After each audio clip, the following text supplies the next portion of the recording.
Juan Ortiz, soy la presidenta de la Asociación Estudiantil Proyecto Inocencia.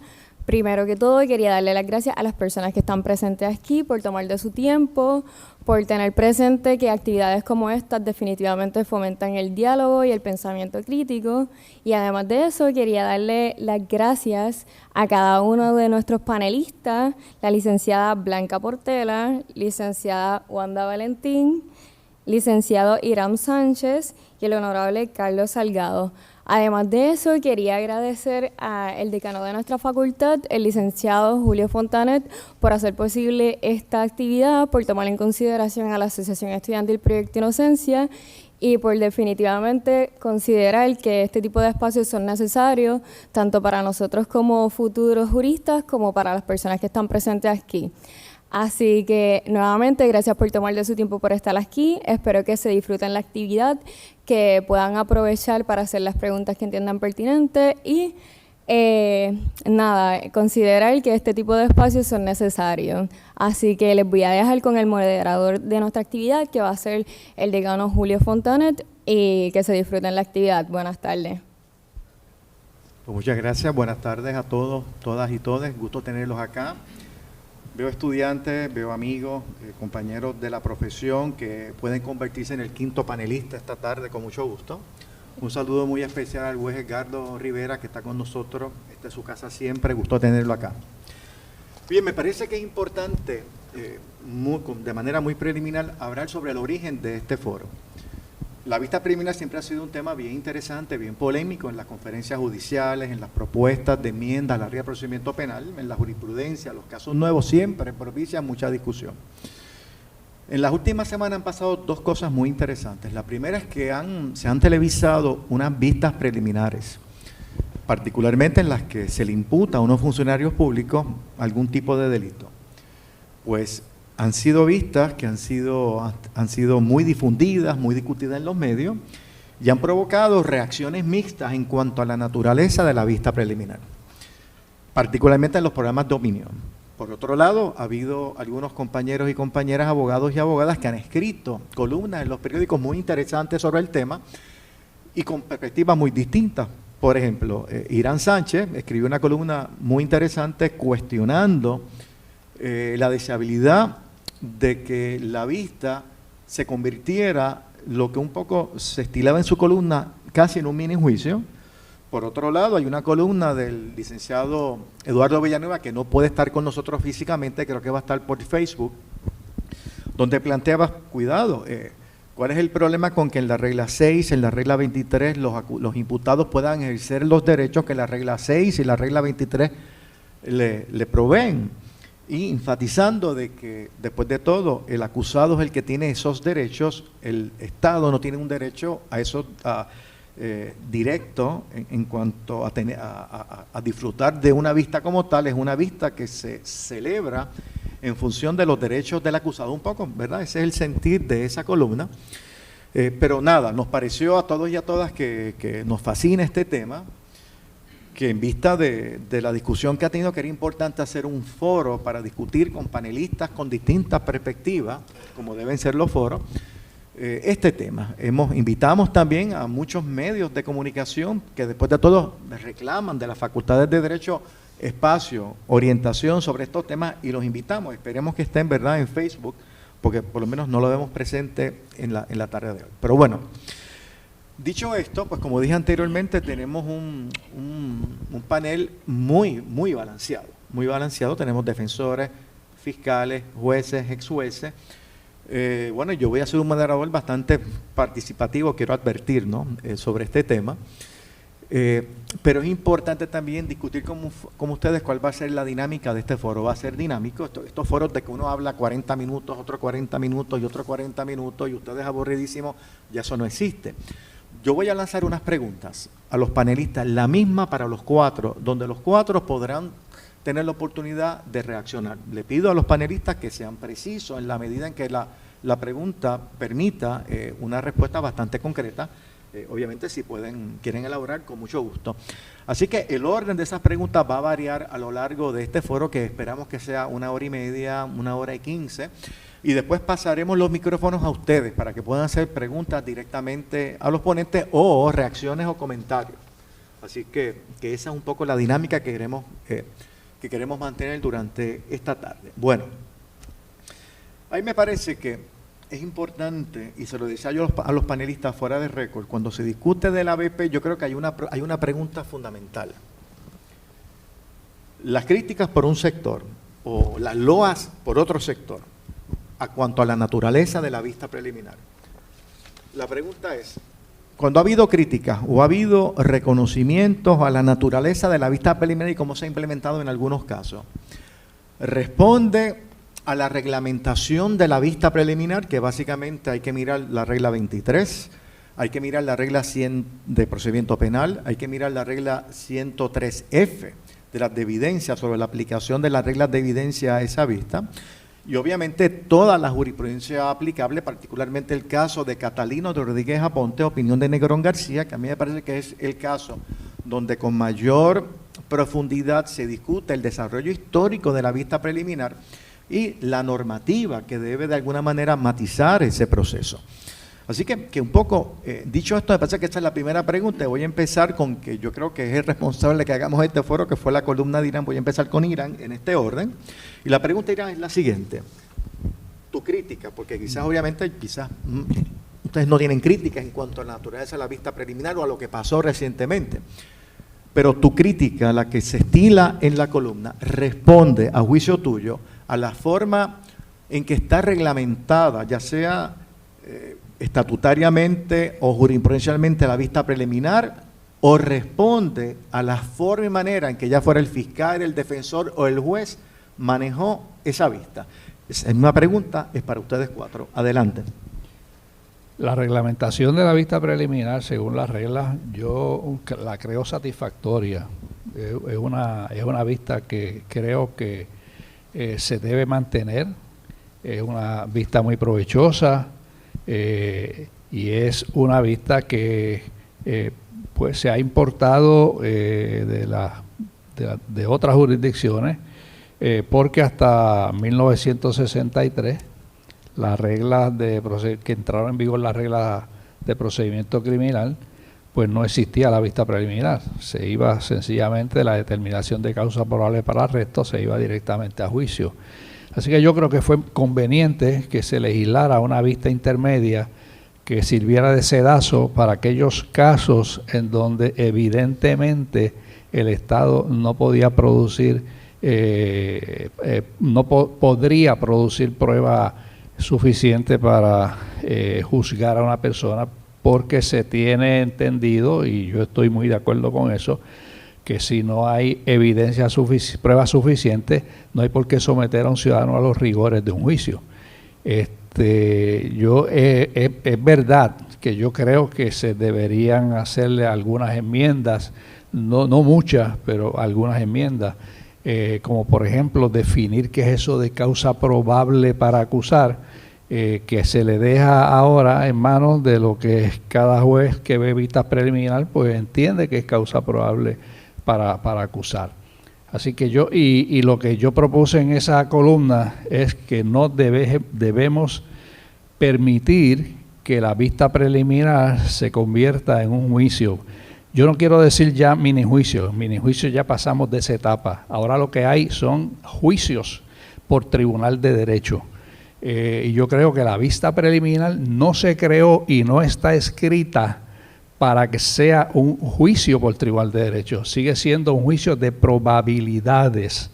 Y más adelante te puedo dar ejemplo de lo que yo entiendo que podría ser evidencia de probabilidad, y sin embargo jueces, abogados y fiscales por distintas razones todos, unos por temor, el fiscal por temor a que le determinen no causa, trae un carretón de pruebas a esa vista, y los acusados, pues sus abogados, porque necesitan hacer un buen trabajo para eso.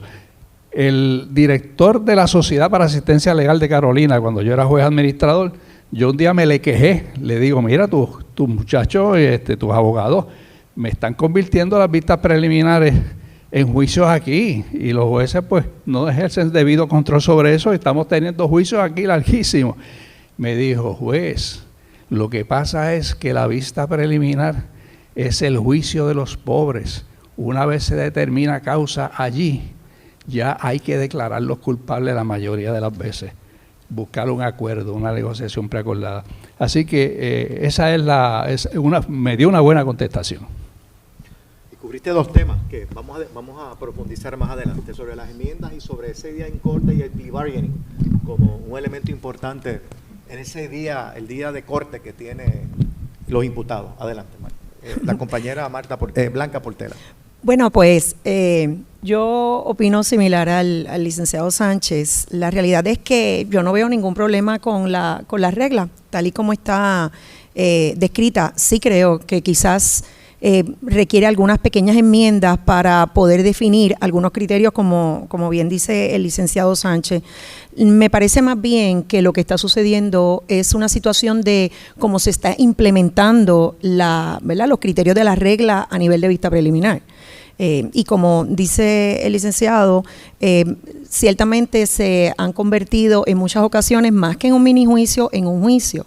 Yo le doy valor a esa etapa de vista preliminar porque para mí es ese momento en el que nosotros vamos a retroactivamente a validar esa determinación de causa para arresto que hubo y prospectivamente vamos a lograr esa probabilidad de que esa persona que hemos identificado cometió el delito una vez se han probado los elementos y más adelante entonces se adjudicará la inocencia o la culpabilidad de esa persona. Pero esa vista intermedia me parece bien importante en el sistema precisamente para hacer, ¿verdad?, para diferenciar esas dos etapas y para no tener que someter a un ciudadano al rigor de un procesamiento criminal si el Estado no tiene la prueba para ello. Pero de la misma manera, a veces los fiscales se ven obligados a presentar una cantidad de pruebas innecesaria, más allá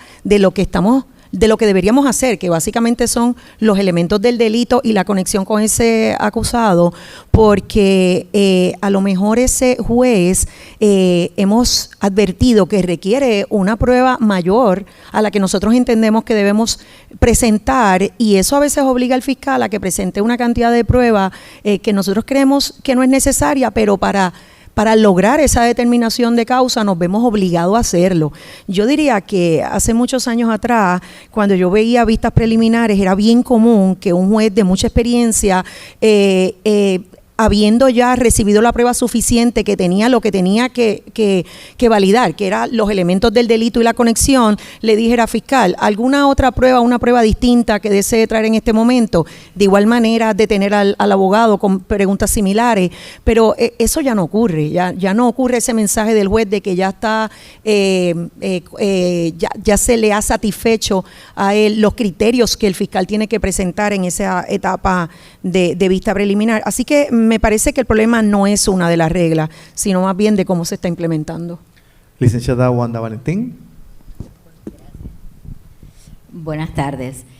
Bueno, pienso, por otra línea, que deberíamos encontrar un mecanismo para cuestionar la determinación de causa de regla 6 antes de llegar a la BP. Algo así como un tipo de 64P, pero en la etapa entre la regla 6 y la vista preliminar, porque comparado con el Ministerio Público, la defensa tiene menos oportunidades de cuestionar la determinación del tribunal versus las oportunidades que tiene el Ministerio Público. En términos de, pienso también que la declaración jurada de los testigos debería estar disponible antes que inmediatamente que declara la persona. Ciertamente, después que uno ve un mes de vistas preliminares, uno desarrolla una destreza y uno se para como un resorte y hace un contrainterrogatorio. Pero realmente es bien precoz ese pequeño momento que a veces uno le pide al tribunal. Permítame un momentito, vuestro honor, en lo que yo leo esta declaración, y esto no es un juego de dónde te cojo en el truco, no en el truco porque no es un truco, la regla lo establece así, pero no es un juego de cogerte desprevenido o no preparado. Porque aquí de lo que estamos tratando esta vista es de que es una persona que queremos saber si realmente hay una prueba suficiente para que vaya a juicio. Por esa razón tenemos la posibilidad de pedir la prueba exculpatoria desde antes de la vista preliminar, en cuyo caso, si se ha determinado que la prueba exculpatoria debe estar disponible antes de la vista preliminar, sabemos que estamos hablando de una vista que es compleja. Aunque la querramos hacer dime policía, los elementos del delito fue sí, vámonos. No puede ser así porque estamos hablando de una persona que puede enfrentar unas consecuencias muy detrimentales en su vida. La marca del récord, la reputación, la libertad, que incluso los delitos que tienen probatoria, yo entiendo que una probatoria afecta la libertad de las personas, así que no solamente la cárcel afecta la libertad de las personas, tiene un derecho a tener abogado o abogada, así que no estamos hablando de que se pare allí y esté en el récord que compareció un abogado. Ese abogado va a hacer su trabajo, tiene que tener el espacio para cuestionar, para asegurarse de que esa prueba es una prueba que cumple con las reglas como para que pueda alcanzar al juicio, porque una prueba que no cumple con los requisitos para poder presentarse en juicio no es una prueba que pueda considerarse para una determinación de causa en vista preliminar. Por lo tanto, tiene que haber el espacio para que se hagan las preguntas y para que se hagan las argumentaciones en derecho y para que sea un resultado justo. Y la medida de lo justo es el debido proceso de ley procesal y sustantivo. Y eso requiere trabajo en sala con cada testigo y con los planteamientos en derecho. No puede ser el juez un sello de goma de que escucha tales palabras que le parecen los elementos del delito y hace una determinación de causa sin examinar la calidad de esa prueba y sin examinar realmente, aunque que no se ha traído, pero me gustaría mencionar, se habla mucho de que no se hace una determinación de credibilidad. Bueno, no se hace una determinación de credibilidad entre los jueces entre los testigos de la defensa y los testigos del Ministerio Público. Pero ¿cómo me vas a decir a mí que tú, juez, te satisfaces tu sentido de justicia? Un testigo que, aunque no haya que establecer credibilidad con relación a otro testigo, tú no le creas. Tú pienses que está mintiendo, pero dijo la palabra mágica del elemento X. Así que ciertamente es función del tribunal asegurarse de que esa prueba le satisface, no solamente que se escucha la palabra X que constituye el elemento del delito, sino que cuál es esa credibilidad que le doy a este testigo. Juez Salgado, por favor. Muy buenas tardes. Antes que todo, ya que está el honorable juez asociado aquí presente, tengo que cumplir con los cánones de ética, de que las manifestaciones que yo vaya a brindar aquí no representan en nada la postura del Poder Judicial, son las mías propias y en el ámbito académico en el que estamos. Pero de entrada tengo que decir que la discreción judicial no se codifica. La discreción judicial no va a estar en una regla de procedimiento criminal ni en la regla de evidencia. Cada caso, cada denuncia que se presenta tiene, por definición, unos elementos del delito. Hay jueces que tienen un threshold bajito, hay jueces que tienen un threshold intermedio, hay jueces que lo tienen más alto.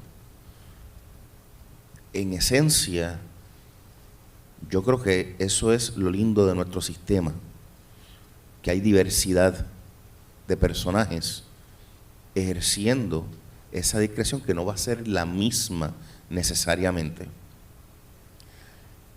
Cuando yo escucho que un fiscal va a llevar 30 testigos porque tiene temor de que el juez determine una causa,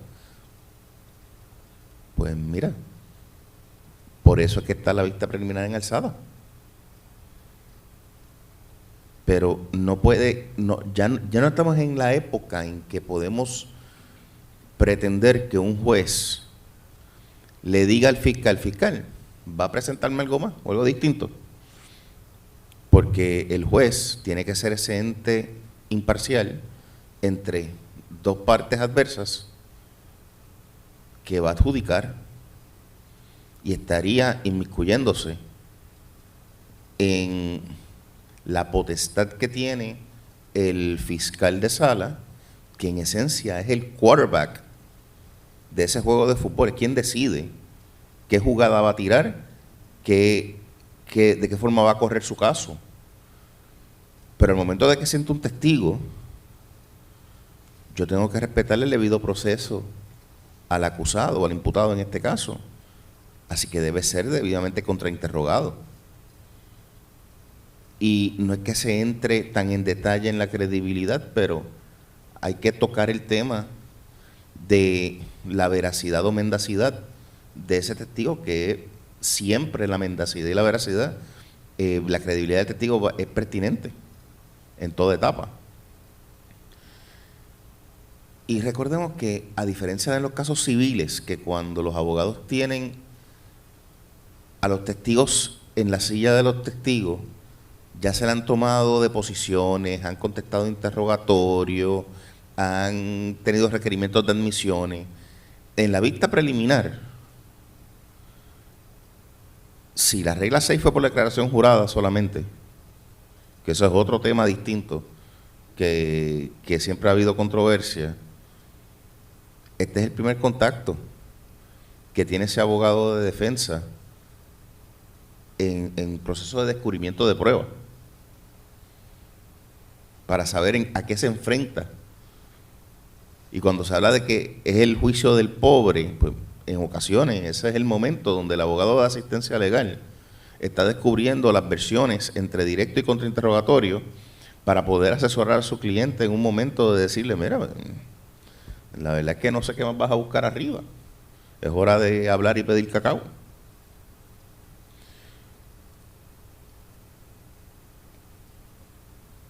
Pero de que algunas pistas se están extendiendo, sí. De que recordemos que los jueces de ahora eran los abogados de antes.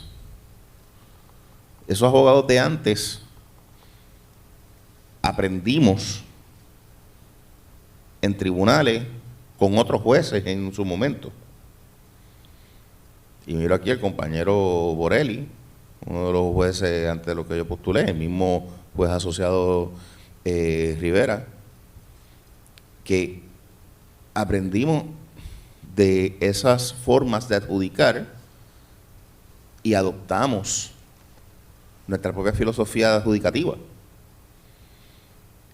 Pero siempre tiene que ser en el norte de respetar el debido proceso, y si el fiscal me sienta 30 testigos, pues el abogado va a contrainterrogar 30 testigos. Y no porque me diga esto fue blanco, tiene que ser por dogma de fe, que eso era blanco, y no se le contrainterrogue de las distintas gradaciones del color blanco. Que en juicio tiene que ser más profunda el examen, ciertamente. Y de hecho, cuando está hablando de la prueba exculpatoria, la compañera, recordemos que en vista preliminar, si hay o no hay prueba exculpatoria, yo siempre digo que es una cuestión de fe. Se le pregunta al Ministerio Público, ¿hay prueba exculpatoria o potencialmente exculpatoria? Porque ahí entra el caso de Barbarita. El Ministerio Público hace una manifestación, no tengo prueba exculpatoria, pues está en récord. Ahí el caso sigue y se determina causa o no causa dependiendo de la evidencia que se ha presentado. Si después en una 64P surge que existía esa prueba exculpatoria en el discovery, pues entonces procede una desestimación por violación del debido proceso. Pero no es que afecta el caso, el proceso de vista preliminar que se está viendo en el momento.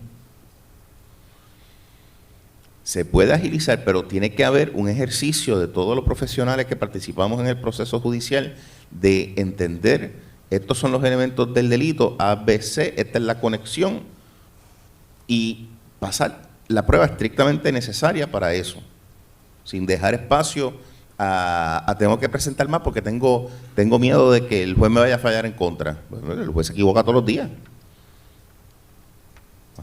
Sí, ese es el asunto es tener confianza en su caso, en su investigación y en los testigos que va a presentar en cada etapa del proceso.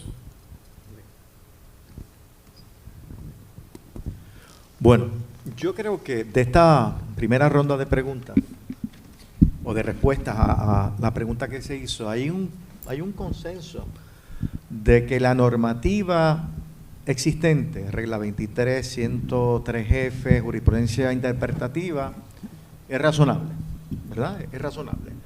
Los que tienen planteamiento referente a que no le agrada cómo se está ejecutando en algunos casos, responde a ya sea la función del fiscal, que presentó muchos testigos, o al juez, que permitió muchas preguntas. Bien, ahora, partiendo de esa premisa, yo creo que hay una pregunta que, ¿verdad?, que un poco está cargada, y vamos a comenzar con Wanda en esta segunda ronda. Ese derecho aplicable, regla 23, permite que la defensa contrainterrogue y permite que presente testigos de defensa. Tenemos el caso de Pueblos versus Catalino Rodríguez Aponte del tomo 116, que plantea la naturaleza ecléctica de la vista preliminar, es decir, que el juez tiene también que ocultar sobre el arresto, registro, legalidad y razonabilidad retroactiva y prospectiva en cuanto a las probabilidades de que ese caso prevalezca en el juicio en sus méritos. Es decir, que es un ámbito bastante abarcador para ese juez que preside y para las partes ocultar sobre el aspecto retrospectivo o prospectivo. Por otro lado está el caso del vocero versus Puerto Rico, donde el Tribunal Supremo de Estados Unidos revoca el Tribunal Supremo de Puerto Rico en una decisión en los 80, donde se plantea que la vista preliminar tiene que ser pública, porque se parece bastante a un juicio, al igual que la vista preliminar del Estado de California.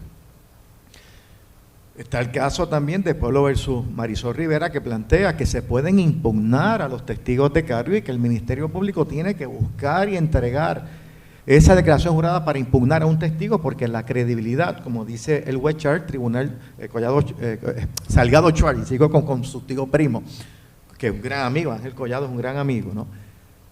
Pues que obviamente el asunto de la credibilidad es relevante al APP, claro, subeditado al quantum de la prueba de esa APP.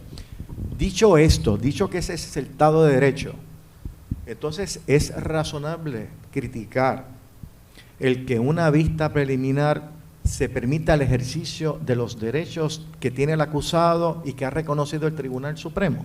Wanda, empezamos contigo. Buenas tardes otra vez. Ciertamente pienso que tiene que haber el espacio para que se haga el trabajo de y cuando hablaba de la prueba exculpatoria, estoy hablando de las raras ocasiones en que sí se te entrega alguna prueba exculpatoria y entonces tu trabajo se multiplica porque tienes que trabajar esa prueba exculpatoria y examinarla y cuestionar a los testigos en relación a la misma. Pero a mí me parece que también ha surgido mucho el tema de la vista preliminar como un minijuicio en casos donde ha habido unas vistas muy extensas porque tienen mucho que ver con funcionarios electos. Y esto lo trajo el licenciado Villanueva en uno de sus artículos, no sé si recientemente o otros que él ha escrito el año pasado, donde tú tienes un funcionario electo. Tú no solamente estás hablando de los derechos de esa persona que está celebrándose la vista preliminar en su contra, sino que estás hablando del derecho al voto que tienen los constituyentes, que pudiera estarse utilizando el mecanismo de una imputación criminal para sacar a un contrincante de carrera. Así que yo creo que en esos casos es que más hemos visto que se hayan extendido las vistas preliminares y la regla 6 contra los policías, que ahí no he oído muchas quejas ni críticas, que se llevó un día, que eran unos policías acusados de asesinato, no todos los que debieron haber estado acusados de asesinato, porque allí no se habló de concierto y común acuerdo, ni de la figura del cooperador, pero bueno, se tardó prácticamente el día esa regla 6. Así que son asuntos muy, muy particulares donde más se ha extendido. No todas las vistas preliminares se tardan muchísimo, pero yo sí entiendo que estamos hablando no solamente el Tribunal Supremo ha dicho que no sean un minijuicio, sino que también ha dicho que sean unos procesos donde hay derecho a abogado, donde hay derecho a presentar pruebas, donde hay derecho a contrainterrogar el testigo. Y un trabajo bien hecho va a tomar tiempo de acuerdo a la cantidad y tipo de prueba que presente también el Ministerio Público. Así que yo no pienso para nada que deberíamos interrumpir a los abogados, porque entonces, ¿qué va a hacer el juez? Interrumpirlo cuando empiecen a surgir pruebas que tienda a obligarme a mí a determinar no causa. ¿Cuál va a ser el criterio para yo, juez, estar interrumpiendo un abogado en su trabajo de contrainterrogar? Cuando yo empiezo a escuchar lo que no quiero escuchar, utilizar ese puesto de un juez que nos hemos apartado de lo que es el sistema inquisitorio y de lo que es el juez acusador, sino que tenemos un juez que debe ser guardián tanto del derecho que tiene el público a que una persona que infringe la ley sea identificada y procesada, y si se determina que cometió el delito, pues que afronte las consecuencias de su conducta, pero también los derechos constitucionales que tiene una persona que es imputada de delito, que tiene todo el andamiaje y todo el favor del Estado en su cuello para que sea un árbitro de ese procedimiento y cualquier persona imputada de delito pueda defenderse. Yo siempre recuerdo hace unos años cuando el secretario de Justicia entonces y hoy juez del apelativo, Sánchez Ramos, quería que todos los casos se presentaran en ausencia. La jefa de fiscales era Alma Méndez, a quien aprecio y respeto. Y Alma Méndez renunció al puesto y dijo: yo no quiero para ningún ciudadano lo que no quiero para mi hijo. Y así es como cada uno de ustedes y de nosotros debemos ver este procedimiento. No es para aquellos malos que no se parecen en nada a mí, es para mí. Si a mí me tocase, ¿qué es lo que yo quisiera que pasara conmigo? Ese tiene que ser el estándar. Blanca Portela, por favor, compañera fiscal. Bueno, yo quisiera decir que todos los fiscales cuando presentan un caso criminal ante el tribunal, lo hacen porque cuentan con toda la prueba necesaria para probar que esa persona ha cometido ese delito y que es prueba admisible en los tribunales, sobre todo en la etapa de juicio, que va a ser el momento donde yo tengo que presentar la prueba totalmente admisible de conformidad, ¿verdad?, a los criterios de las reglas de evidencia y las reglas procesales. Definitivamente, yo soy partidaria, y en eso coincido con Wanda, en que si existe alguna prueba exculpatoria o potencialmente exculpatoria, eso es una obligación que tiene el fiscal de entregarlo inmediatamente. Eso no hay ni, ¿verdad? Me parece, con respeto del juez, que ni siquiera habría que preguntarlo. Yo creo que es parte de la responsabilidad que tienen todos los fiscales, y yo debo confiar en que eso es lo que ocurre siempre. Si existe esa prueba, hay que entregarla. No hay la menor duda de que en cada una de las etapas procesales, nosotros como parte del sistema estamos obligados también a garantizar todo el debido proceso de ley a esa persona que estamos procesando. Pero no hay la menor duda de que el juez que está allí es la persona que es la persona que va a dirigir ese proceso que va a llevarse a cabo ante él, lo que va a trabajar el abogado y lo que va a trabajar el fiscal. Pero me tengo también que ceñir a las reglas procesales, y las reglas disponen, la regla no la hice yo, pero la regla dice que yo tengo en esa etapa procesal que presentar los elementos del delito y la conexión de esos elementos con la persona acusada, imputada, y demostrar que existe una causa probable para creer que esa persona cometió ese delito para poder llevarlo al proceso de juicio, que es donde le vamos a garantizar donde hay que darle todas las garantías procesales que estamos obligados. No es que no estamos obligados a ella en vista preliminar, pero es que no podemos repetir juicios en cada una de las etapas, porque cada etapa tiene un quantum distinto. El de regla 6 tiene uno de determinar causa, que es una cintila, un poquito de evidencia, pero el intermedio, que es la vista preliminar, tiene la obligación de probar estrictamente los elementos del delito y la conexión con ese acusado, y yo creo que el juez, que es el instructor, tiene que dirigir esa parte para que se cumpla también con eso, porque si no lo hace, pues entonces se convierte en alguna de las ocasiones en estos más que mini juicios, como decía el licenciado Sánchez. Coincido con Wanda también en que hay unos casos que se han tornado más largos que otros por la complejidad que tiene. Así que no hay duda de que hay casos que por su complejidad requieren que el fiscal pase más pruebas, que a lo mejor toma más tiempo o más días que se trabaje esos casos, pero la experiencia que tiene Wanda, que ha trabajado casos también conmigo, igual que yo, es que en muchos casos que no tienen ese tipo de complejidad, sin embargo, se tardan días, meses en que se atienda una vista preliminar, y eso complica todo el proceso, porque yo diría que la mayoría de los casos que llegan a juicio, cuando llegan a juicio, el tiempo mayor lo han pasado en la etapa de vista preliminar. Sin embargo, nosotros estamos obligados dentro del debido proceso de ley también a garantizarle a ese acusado un procesamiento dentro de los 6 meses, y a veces nos vemos impedidos de hacerlo dentro de los 6 meses porque cuando llegamos a juicio, llegamos en una etapa en que ha pasado tanto tiempo en etapa de vista preliminar por distintas circunstancias, ¿verdad?, que no nos ha permitido procesarlo en el tiempo que estamos obligados a hacerlo, ¿verdad?, porque esa garantía constitucional que se extiende de cierta manera a las etapas anteriores al juicio, porque lo que quiere es que haya una rapidez en el procesamiento, ¿verdad?, de manera diligente, pero de manera rápida, para que esa persona no sea sometida a un proceso angustioso durante un tiempo innecesario si no se tiene prueba para ello. Así que fíjate que me parece a mí que esa etapa de vista preliminar tiene que ser una etapa pronta, que se pueda resolver para que podamos llegar al juicio, los que tengan que llegar a juicio, y los que no, pues queden en esa etapa. Mientras más tiempo y alargamos ese proceso, pues entonces me parece que no es así que le estamos garantizando el debido proceso de ley a ese ciudadano. Juez Salgado. Sí, en ese punto tengo que coincidir con la fiscal. El calendario de la sala lo tiene que manejar el juez. El calendario de la sala no se le puede dejar al arbitrio de ninguna de las partes. Y tenemos que definir cuando el caso está en etapa de vista preliminar. Una cosa es que está en etapa de vista preliminar, esperando que el abogado dice no estoy preparado.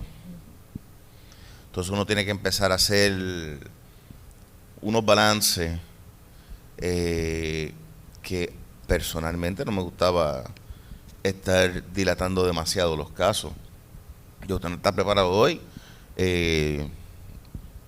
entrevista otra vez a su cliente, porque si no, lo mismo que está preparado hoy va a estar preparado mañana en una vista preliminar.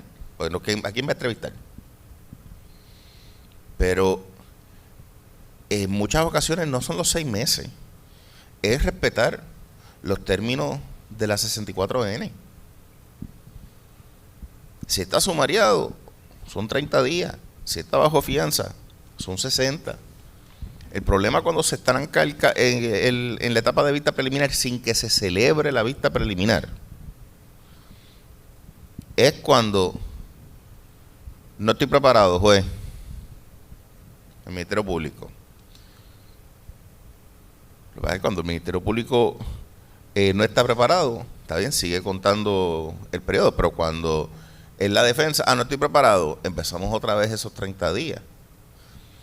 Por lo menos ya la jurisprudencia atendió cuando estamos hablando de un referido a la regla 240, que eso afectaba antes esos 6 meses indiscriminadamente. Ahora por lo menos ese periodo se queda detenido. Pero a mí me encantaba, no estoy preparado, pues mañana vemos el caso. ¿Cuánto más tiempo necesitamos? Vamos a verlo. Una vez empiece la vista preliminar, eso fluye. Yo veía 8 al día en Ponce. Era la mayor cantidad de vistas preliminares en los casos cuando es de sustancias controladas. Las reglas de evidencia que no aplican en todo vigor. Eso es lo que significa, por ejemplo, que el testigo está declarándome una prueba de referencia. Pues mire, déjame ver, ¿quién está diciendo eso, testigo? ¿Quién le dijo eso? Ah, fulanita está en la lista de los testigos. Sí, podemos tomarlo en esta etapa. El problema es que es admisible en juicio. De la misma forma nos pasan la prueba de campo sin tener que autenticar y las credenciales de quien tomó la prueba de campo, el informe de persona muerta en los asesinatos. En la etapa se han acortado lo que son los testimonios técnicos para poder trabajar con los testimonios que son de los hechos, para poder demostrar los elementos. Una vez arranca la vista preliminar, lo que tenemos que cerciorar no es que vamos a evitar entonces las objeciones innecesarias en esa etapa de los procedimientos, y el mismo juez va a tomar entonces, va a aquilatar la prueba que se le presente entre lo que es admisible y lo que no es admisible en juicio, y toma su decisión en base de probabilidades.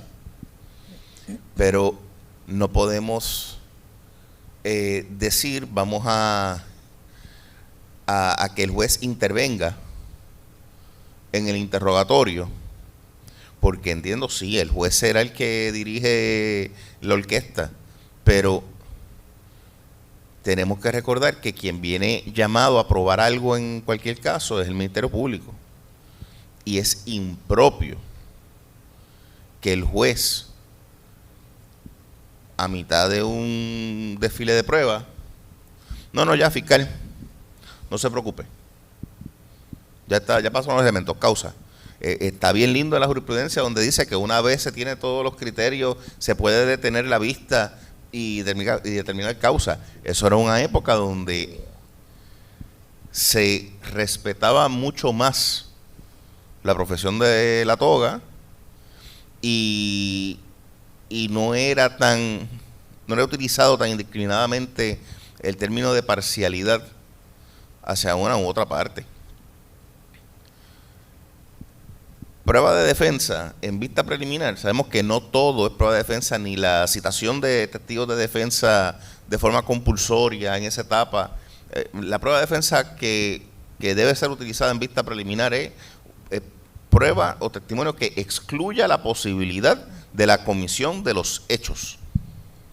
Fuera de eso, lo que tiene que ver con un aspecto simplemente de credibilidad sobre la comisión del hecho dentro de he said, she said, eso que lo bregue el juez de juicio, eso no es materia de BP.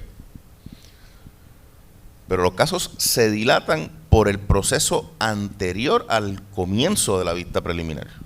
Ahí es donde hay que poner unas restricciones mayores en cómo se maneja el trámite, y cuando está la prueba preparada, cuando está que lo que no se pidan suspensiones innecesarias. Bueno, el primer fundamento de suspender una vista en el lado de la defensa sabemos que es la jurisprudencia de Pueblo versus Washington.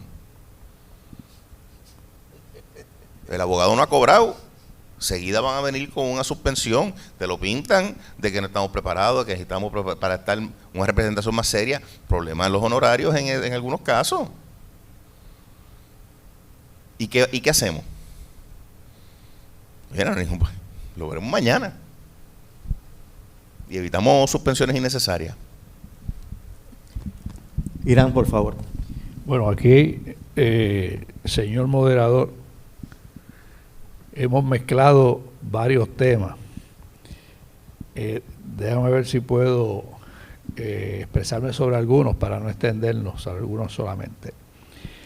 Para empezar, yo diría, estoy de acuerdo con muchas de las cosas que ha dicho el juez Salgado Schwartz y con la fiscal y con la licenciada. Es decir, estoy de acuerdo con muchas de las cosas que ustedes han dicho aquí, lo que aquí debía lo he resumido así.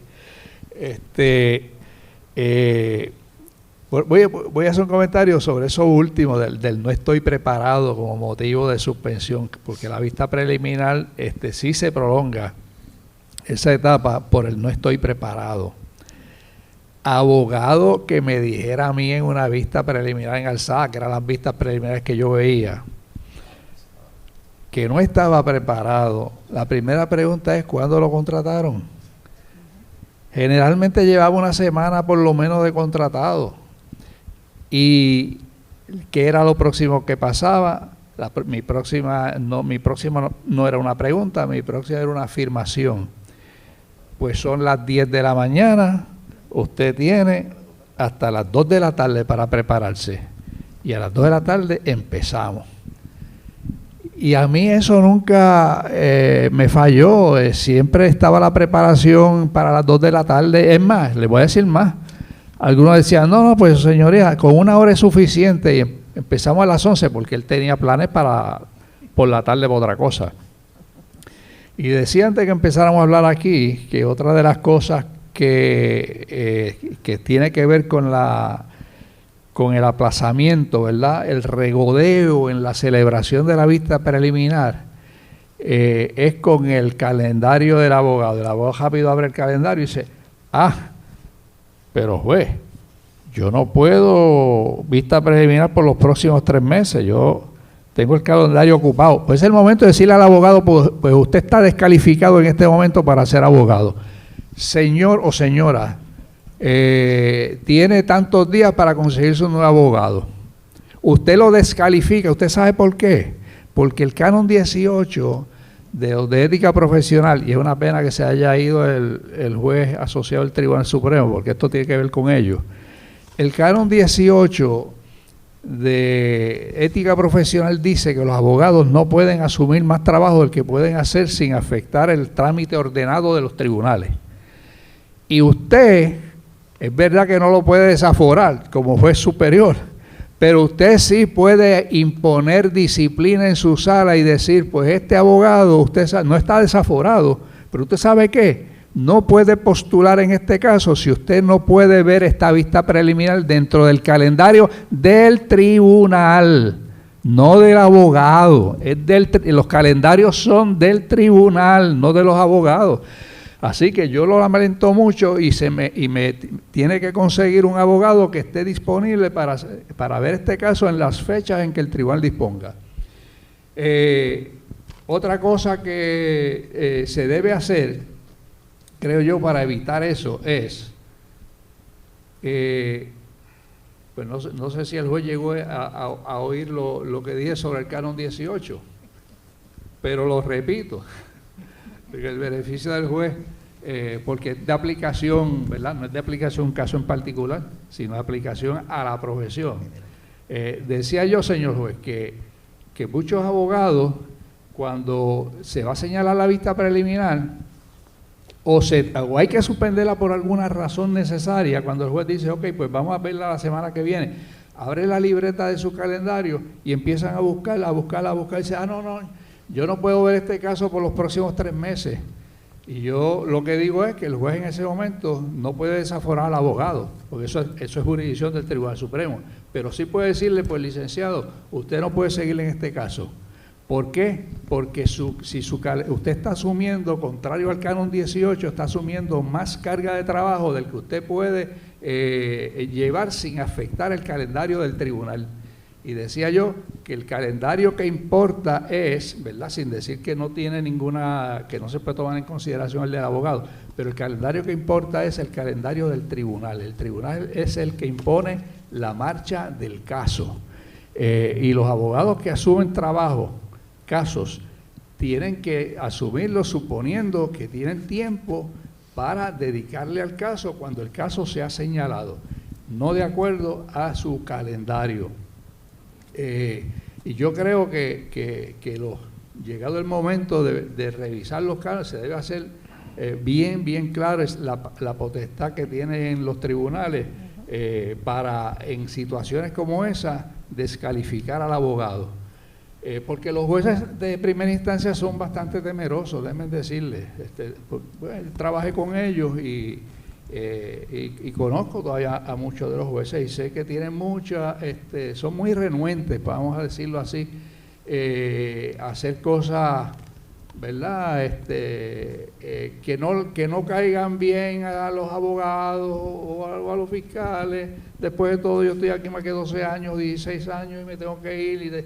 Pues, montones de circunstancias por las cuales eso funciona de ese modo. Pero decía, hablando entonces ahora sobre el aspecto de credibilidad y sobre el aspecto de parar al fiscal o parar al abogado en la presentación de pruebas, lo que pasa es que yo creo que tenemos que tener claro que el juicio es el juicio y la vista preliminar es la vista preliminar. No podemos equiparar los derechos del juicio a los derechos de la vista preliminar, por lo menos cómo se ejercen esos derechos. Y si el juez tiene completa derecho a decir, este contrainterrogatorio no se va a extender más de 1 hora.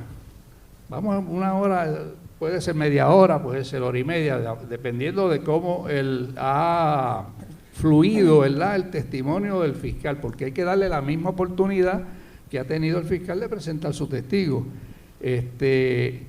Y eso no quiere decir que el juez está interfiriendo de modo alguno, ¿verdad?, con el trabajo de ellos. No, está dirigiendo el trabajo. ¿Saben por qué? A mí me gustó mucho esta frase una vez el juez Jorge Díaz Cruz, que era una pluma fina en el Tribunal Supremo, decía que el juez no era el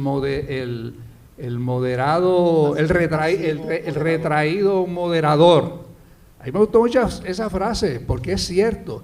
Una vez el juez se convierte en el retraído moderador para que el fiscal le presente un carretón de prueba y la defensa esté 4 o 5 horas contrainterrogando o reclamando traer testigos que se opongan a ese testimonio, que no sea para, como decía el juez Salgado Schwartz, que no sea para excluir la posibilidad de que ocurrió ese elemento del delito, pues estaremos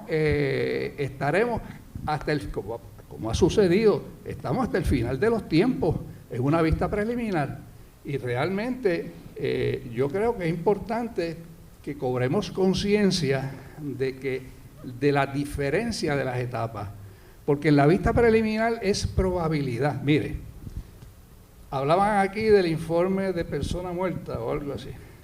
Vamos un poquito más atrás, vamos a dar un ejemplo extremo. A mí me gustaba mi profesor Miguel Velázquez, porque él decía que había que dar ejemplos extremos para entender el punto. Ese día la fiscal no pudo conseguir el certificado de persona muerta ni el informe de la policía o lo que fuera. Y lo único que tiene es, que se presentó ese día, es al testigo principal, que va a declarar que andaba ese día con su amigo por la acera y de momento se presentó esta otra persona a quien él conocía de antemano y esa otra persona sacó un revólver y le entró a tiros a su compañero, a él no, pero a su compañero cayó al piso. La otra persona, el autor, salió corriendo y se fue. Vino la policía, pusieron los conitos amarillos de los casquillos. De ahí vino la guagua de ciencia forense, tomaron la fotografía, cogieron el cadáver, lo metieron en una bolsa negra de zipper de arriba abajo, lo montaron en la guagua, se lo llevaron. Después él fue al velorio y vio a su amigo muerto. Y después fue al cementerio, al entierro. Pues ese testimonio de prestarse así sería suficiente para establecer, 1, que hubo un asesinato, una persona muerta. 2, que el acusado fue el que le pegó los tiros. Y 3, que probablemente esta persona deberá responder en juicio sobre su culpabilidad fuera de duda razonable, que será el momento en que se adjudicará su responsabilidad penal finalmente. Bien, antes de la próxima pregunta, que es para Blanca, sí me gustaría reaccionar porque me gusta polemizar con Irán algunas cosas.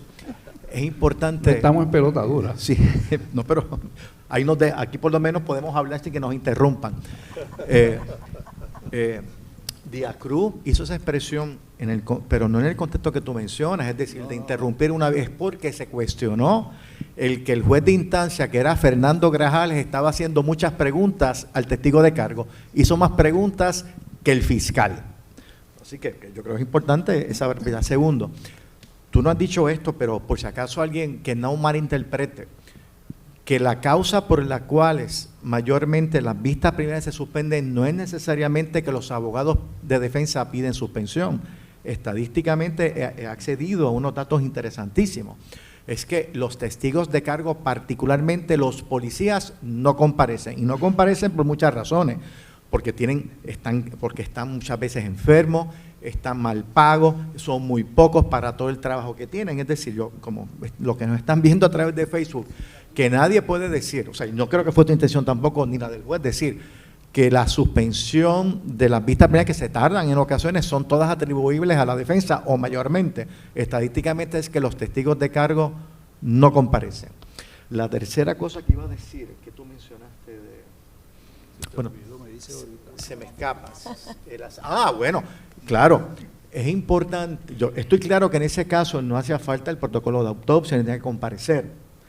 Y la regla permite que tú lo presentes. Ahora, en un caso donde una persona muere asfixiado por un cuidador, en un cuido, bueno, ahí, claro, hay casos y hay casos, por eso es bueno poner eso en esa perspectiva. Pero bueno, vamos ahora a la pregunta blanca, y uso un poco unos predicamentos de la intervención de Wanda, donde decía que Eduardo Villanueva en su columna planteaba que cuando hay un caso contra un funcionario público, no es que tenga más derechos que uno que no es funcionario público, pero hay un elemento importante, es una persona electa. Cuidado que no se use todo el andamiaje judicial para entonces adelantar agendas políticas. Y es que es importante también para la transparencia del proceso y la confiabilidad de esa decisión que se tenga la oportunidad de contrainterrogar, presentar para descartar cualquier elemento político en la presentación de esos cargos. Bien, eso por un lado. Por otro lado, Blanca también estará de acuerdo de que hay casos donde el fiscal necesita más testigos, que un caso donde se comete un delito infragante, alguien que dispara y que lo ve a alguien, bueno, pues con un testigo suficiente, pero delitos económicos, delitos donde hay un quid pro quo, donde hay prueba circunstancial, es evidente que es necesario presentar más testigos, y mientras más testigos, como dijo el juez Salgado Schwartz, pues más testigos hay para contrainterrogar. Ajá. Exacto. Son casos bien complejos que requieren pues mucho tiempo y muchos testigos, ¿verdad? Ahora, hay otro elemento interesante de estos casos que han propiciado esta discusión más reciente. Han sido vistas que han sido televisadas. La reacción, primero, eso de alguna manera agrava las preocupaciones que algún sector pueda tener sobre las vistas preliminares, o independientemente del efecto en la vista preliminar, ¿es algo deseable para los procesos penales? Blanca. Bueno, yo tengo que decir en mi carácter personal que yo no estoy de acuerdo en la publicidad de las etapas de vistas preliminares y de regla 6 de esa manera que sean televisadas, porque televisada es la manera en que más vamos a llegar a todos los lugares posibles.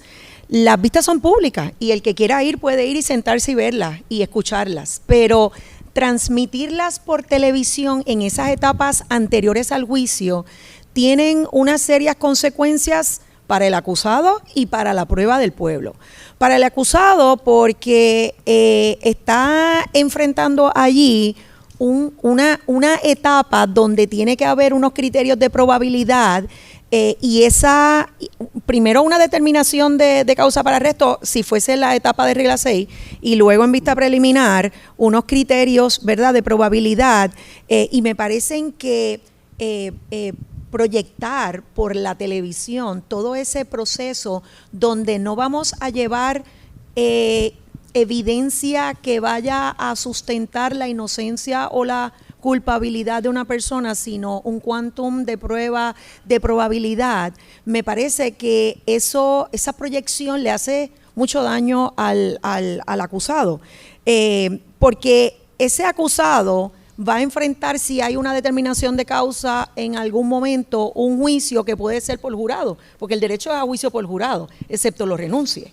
Entonces, Si hay alguien que venga y me diga a mí que eso lo vamos a poder solucionar con hacer un buen boadir a los candidatos a jurado sobre la publicidad que se hubiese dado antes, me parece que es errado, porque yo no creo que haya boadir posible que pueda eliminar de la mente de esos potenciales juzgadores lo que ya vieron en unas etapas preliminares al juicio sobre ese caso. Distinto es a la etapa de juicio donde ese jurado, la prueba que se está presentando diariamente es la que se está publicando, por así decirlo, ¿verdad?, en los medios, y se está viendo y quizás se está argumentando, pero en esas etapas preliminares eso tiene un efecto significativo para el acusado. Entonces, para los testigos del Ministerio Público, ni se diga. Para los testigos del Ministerio Público, en la experiencia nuestra es que muchos testigos que dicen yo no quiero sentarme a declarar en un caso donde a mí me está viendo el pueblo de Puerto Rico por razones de seguridad, por razones de que eso me causa incomodidad, porque pienso que eso que yo voy a declarar es una situación adversa que me ocurrió a mí y que yo la quiero llevar ante la atención de un juzgador para que la adjudique, pero no para que el pueblo de Puerto Rico la hable, la comente, la torne como si fuera una novela.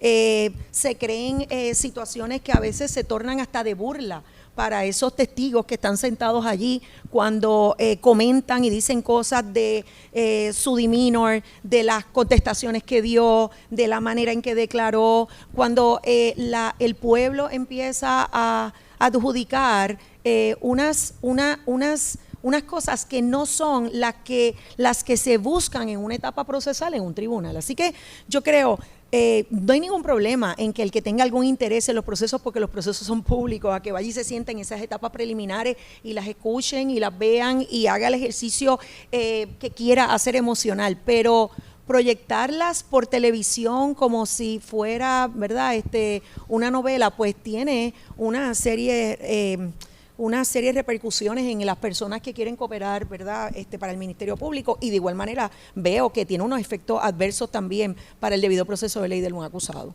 Irán.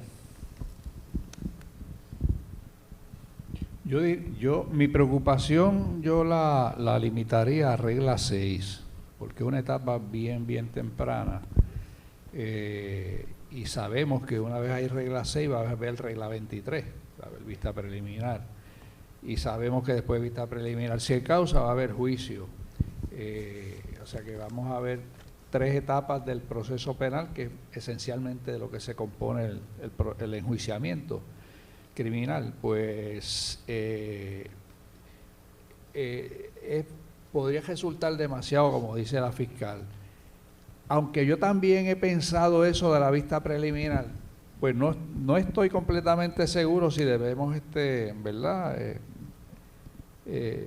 no quiero usar la palabra ocultar, pero no revelar públicamente lo que está sucediendo en el tribunal, porque ir al tribunal es como cuando nosotros veíamos de chiquitos las películas de vaqueros que había enjuiciamientos, y uno veía al jurado desde entonces allí, iban en esa época pues porque no había televisión, no había radio, no había sistema, los periódicos eran escasos, no había buenos sistemas de comunicación.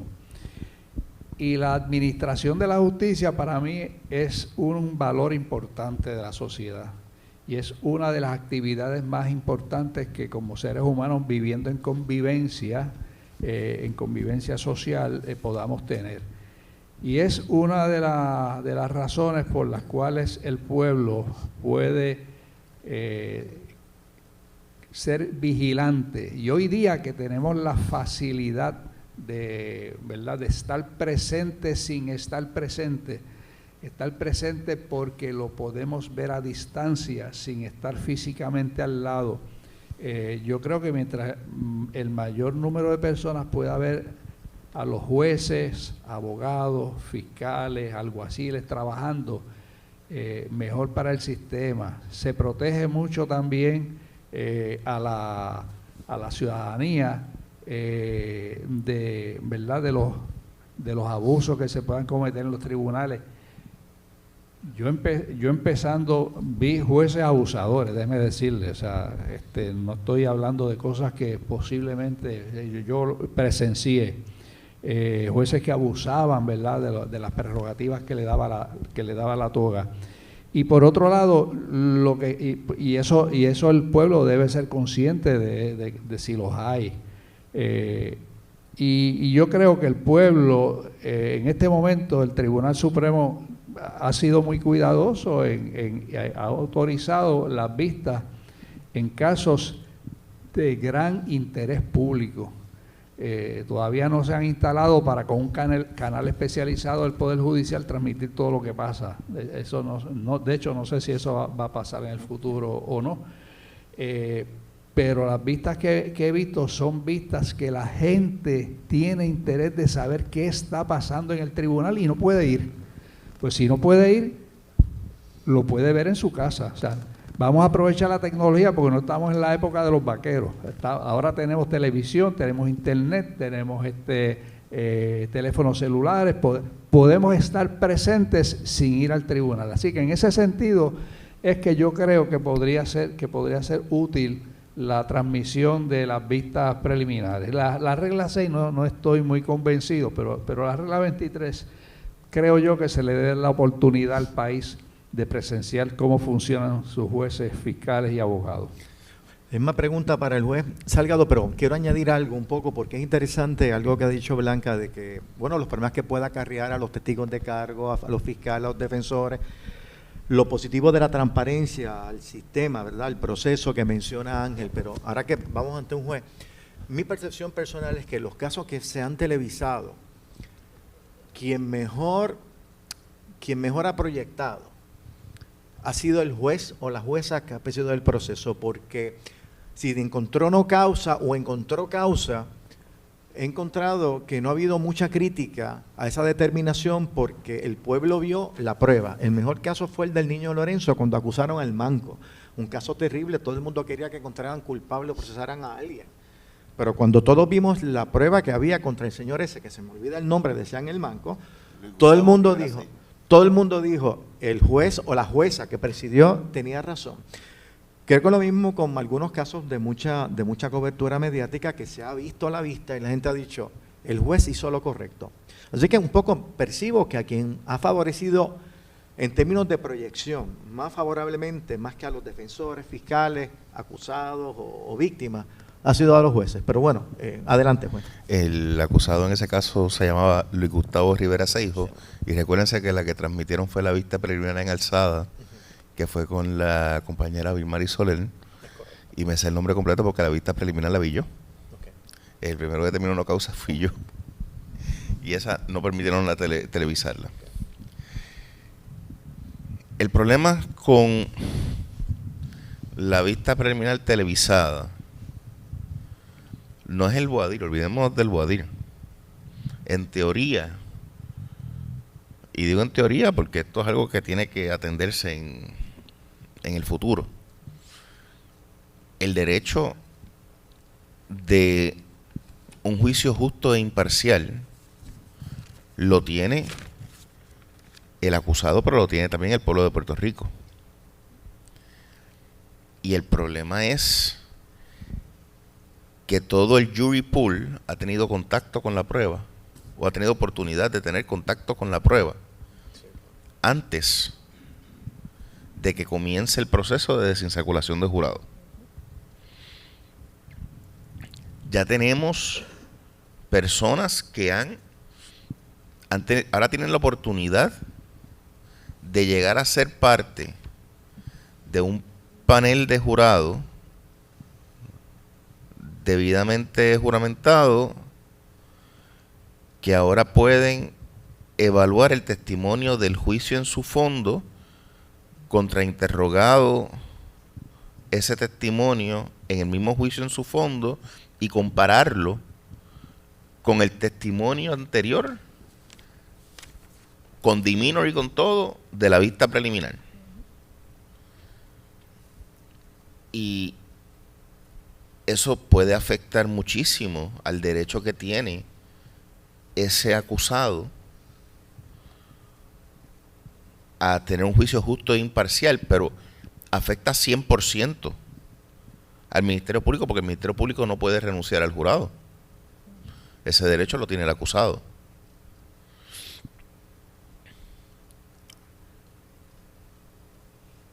Y obviamente no es lo mismo que se pueda comentar las incidencias del proceso en un noticiero a que el rundown completo de la programación, tanto de radio como de televisión, sea la retransmisión de las incidencias de una etapa que se llama vista preliminar. No es la instancia procesal donde al culminar estamos hablando de la culpabilidad o no culpabilidad de un ciudadano. Estamos hablando de un proceso donde todavía falta, después de una determinación de causa, falta lectura de acusación, falta quizás una vista de desestimación de 64P, que ninguna de las etapas interlocutorias se transmite. Podemos decir que en Estados Unidos transmiten. Bueno, en Estados Unidos yo he visto quizás vistas de revisión de fianza y juicios en su fondo, porque aquí no hay una cámara en el gran jurado antes de emitir un indictment. O.J. Simpson, lo que vimos fue el juicio. No vimos las etapas anteriores. Sí, habían vistas evidenciarias dentro del juicio en su fondo que se pasaban. Pero de momento hemos tomado regla 6, vista preliminar en alzada. Y entonces se crea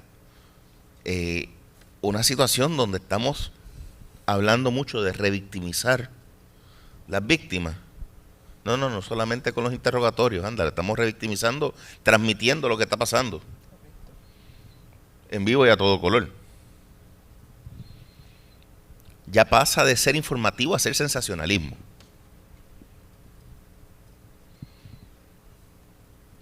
Y no se permite el poder tener un proceso libre de vicios externos, porque volvemos, en el juicio, es con el juicio, está transmitiéndose, y con las retransmisiones y retransmisiones después, un jurado que no está secuestrado va a volver a ver las cosas en su casa por la noche.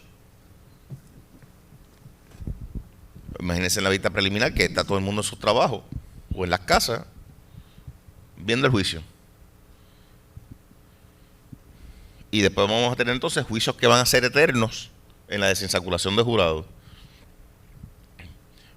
Ya tenemos las controversias cuando se citan paneles de jurados, que comparece a veces un 30%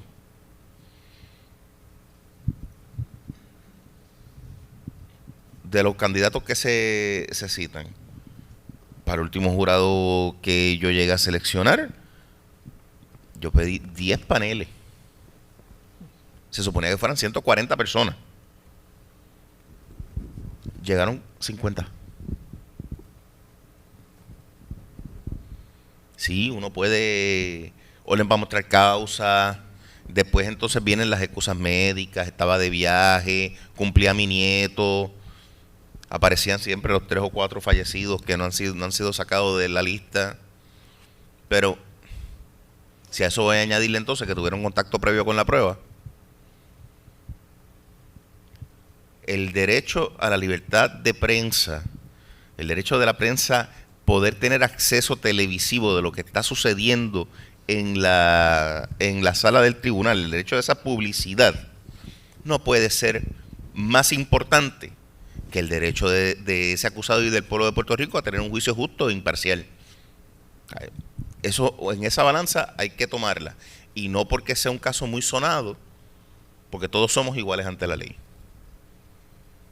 Yo sé que hay unos que son más iguales que otros, pero no podemos hablar de que este delito es más televisable que este otro. O todos o ninguno.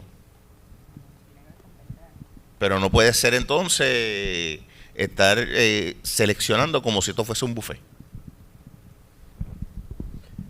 Licenciada Valentín. Sí, yo, primero, la regla 6 es confidencial, así que ahí no hay controversia sobre si vamos a entrar o no vamos a entrar las cámaras, porque no puede entrar nadie que no sean, ¿verdad?, concernidos a la vista. En la vista preliminar, yo me opongo a que entren las cámaras por varias razones. Primero, nosotros aquí todos nos estamos entendiendo y hablamos el mismo idioma, pero piense usted cuánto adiestramiento hemos tenido, experiencia, trabajo en esto. Entonces, se proyectan estas vistas preliminares como si fuera Law and Order, y todo el que comenta, además de que están proyectándolo en todas partes, es con comentarios de personas que no dominan el tema, aunque hayan estado en la vista. Incluso tengo que decir que a veces periodistas que han estudiado derecho, pero es que el derecho penal es bien particular, Entonces va la imagen con la explicación errada, muchas veces con una amplia cobertura y audiencia. Segundo, a mí por eso me parece bien peligroso utilizar al público, o sea, quererlas transmitir para utilizar al público como alguien que meta presión al juez para que resuelva X o Y, porque esto es un asunto sumamente serio y especializado. Lo que está haciendo el juez en esa sala requiere de un conocimiento y de una observación de la prueba. Yo no tengo por qué dudar lo que dice mi buen amigo en cuanto a que las personas se han quedado conformes con la determinación del juez cuando ven la vista y que le ha convenido al tribunal, porque yo hay veces que cometo el error que todo el mundo te dice de no leas los comentarios en las noticias. A veces los leo y realmente hay veces que uno lee unas cosas que se asusta uno hasta por el juez o la juez. Y por otro lado, todo caso que llega a juicio tuvo una determinación de causa en BP. Entonces, ese jurado no siempre puede entender por qué pudo ser causa en BP y la posibilidad de absolver en juicio. Esa sutileza, explicarlas en clase, lo que son los estados de conciencia detrás de un elemento de un delito, es complicado para uno prepararse, para el estudiante entenderlo. Imagínate tú para un jurado que se lo está dando ahí crash course en 2 o 3 días, cuando has tenido toda esta información errada repitiéndose. Así que yo creo que es malo para la justicia, malo para la administración de la justicia, que si aspiramos a verdaderamente garantizar procesos justos, poner a la prensa, a la Cámara, la prensa sí puede irse a sentar y redactar, pero a la Cámara, en la sala me parece un desacierto profundo. Sí, cómo no, adelante. Otro asunto, disculpe esta intervención adicional, pero es que en cuanto a la vista preliminar, se presta la Cámara para el grandstanding, para el showing off de los abogados. Porque recordemos, estamos en una profesión que tenemos unos egos bien saludables. Y abogado con ego saludable y una Cámara haciendo lo que le gusta hacer, olvídese que las preguntas van a ser de una forma espectacular. Y aplica en ambos lados, en fiscal y en defensa. Y la prensa se convierte en un ejercicio de mercadeo. Sí, pero extiende el proceso de vista preliminar en ocasiones, porque el abogado va a querer quedar bien.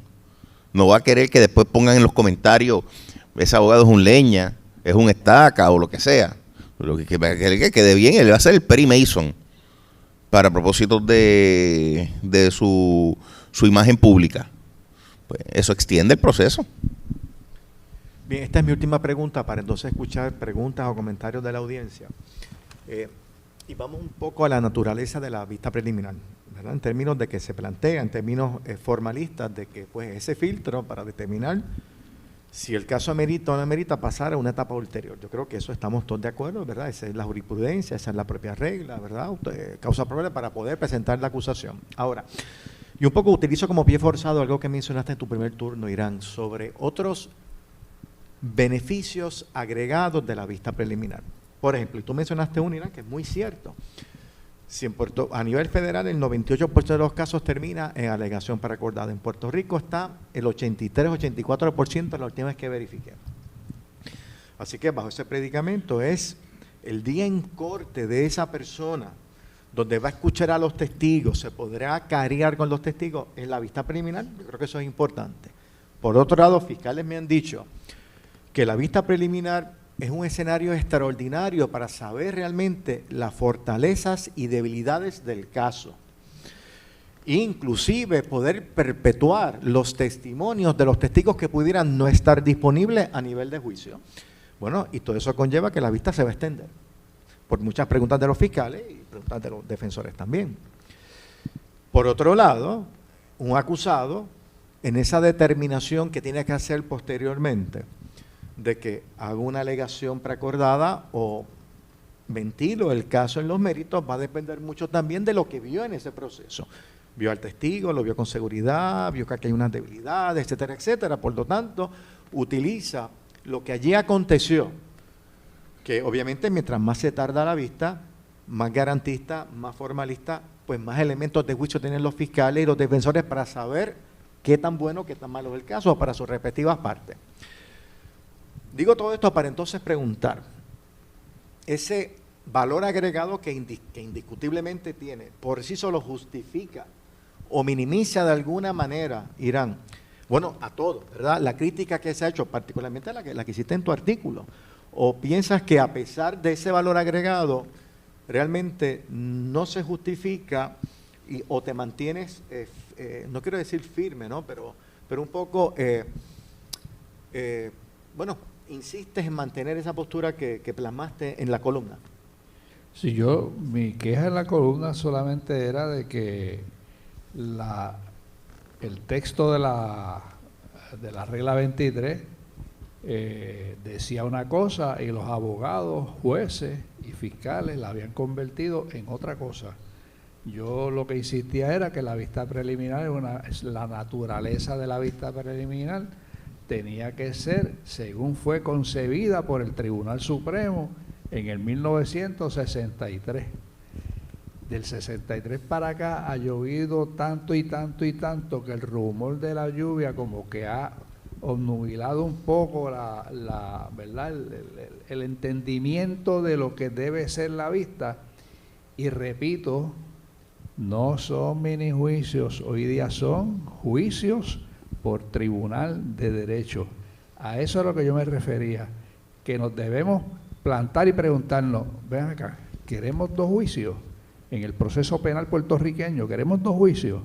Porque José M. Concepción, el director de asistencia legal de Carolina, tenía mucha razón cuando me dijo, juez, es que la vista preliminar es no me dijo el mini juicio, me dijo, es el juicio del pobre. Es la única oportunidad que nuestros clientes van a tener para ver su caso, porque una vez pasen de allí, el 83%, como señala Julio, ese 83% es para ir a declararse culpable por ese o por cualquier delito que negocien. Así que lo único que yo estoy planteando es retomemos el valor que el Tribunal Supremo pensó originalmente para esa vista. Que cómo se controla eso, que cómo evitamos que se convierta eso en un show off de abogados con ego, como señala el juez Salgado, que cómo hacemos para evitar los contrainterrogatorios prolongados, que cómo hacemos para evitar que los fiscales aparezcan con carretillas y carretillas de evidencia por el temor que tienen que si no lo hacen le van a determinar no causa. pues yo no sé, es cuestión de que nos sentemos y como decía el profesor, un profesor de la UPR que yo tenía, Cervera, hay que poner los codos sobre la mesa, vamos a pensar qué es lo que tenemos que hacer, qué es lo que tenemos que hacer para regresar la vista preliminar al propósito que tuvo. Si lo que queremos es un juicio, un ensayo del juicio con vestido largo, pues vamos a tenerlo si esa es la conclusión final a que llegamos, porque realmente, créanme, eso es lo que estamos teniendo en este momento, un ensayo para el juicio con vestido largo.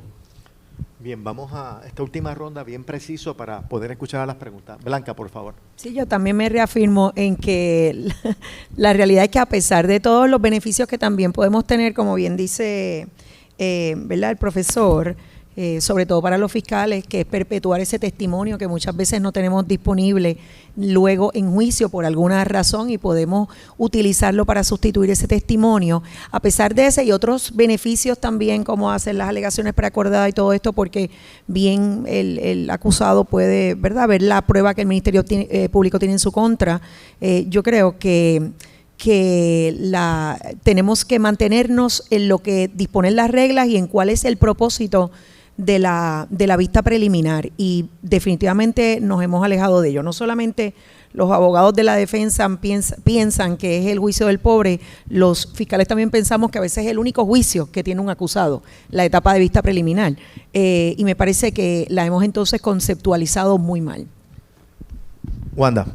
A mí me parece que por ser la regla 23 una enmienda posterior, luego de muchos años de procedimiento criminal, la vista preliminar se ha desarrollado para ser una herramienta más útil para todo el mundo, y que por esa razón es que se trabaja con mayor profundidad. Puede haber un caso aislado donde, ¿verdad?, hay un abogado que tenga poca experiencia o que siga haciendo la misma pregunta. Eso puede pasar, pero eso no es la norma.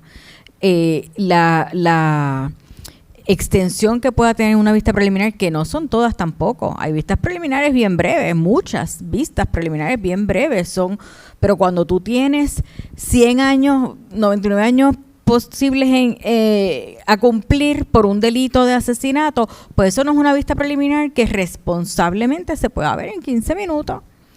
Y así que yo lo que creo es que la vista preliminar se ha desarrollado, y que es muy cierto lo que le decía al compañero, al licenciado Sánchez, el licenciado Concepción. La mayor parte de los casos, desgraciadamente, no se ven. Se hacen alegaciones de que nos estamos quejando de esa única oportunidad que tiene la mayor parte de las personas de examinar la prueba que hay en su contra y de defenderse de ella. ¿De qué nos quejamos? Tampoco queremos vista preliminar, ya que no tenemos juicio.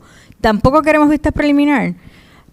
Es una herramienta que se ha ido desarrollando porque la entendemos mejor, porque vemos la proyección a largo plazo, en términos de gente que no aguanta un juicio por muchas razones que no son temas de este foro, pero ¿cómo no puede el sistema sostener ese espacio para que una persona a quien se le va a privar nada más y nada menos que de su libertad tenga la oportunidad de conocer cuál es la prueba en su contra y de defenderse de ella?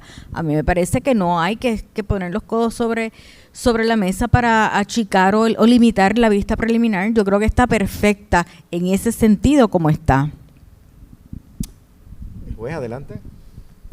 En mi opinión, que la vista preliminar como está reglamentada está bien. La extensión de la vista preliminar, del tiempo que está en vista preliminar, en la mayoría de las ocasiones, la gran mayoría, es en situaciones y suspensiones previas al inicio de la vista preliminar. Los casos que se han extendido han sido casos particulares y no representan el universo de casos que se atienden todos los días en las salas de nuestro tribunal. Tenemos que también tener en cuenta que el 80 y pico % de casos llega a alegación de culpabilidad, una alegación preacordada. Un gran % de esos casos, esa alegación viene desde vista preliminar, porque es una etapa, es una vista que es renunciable. Y el imputado renuncia a la vista preliminar porque tiene un acuerdo para hacerse alegación de culpabilidad en un caso que fue negociado desde el principio.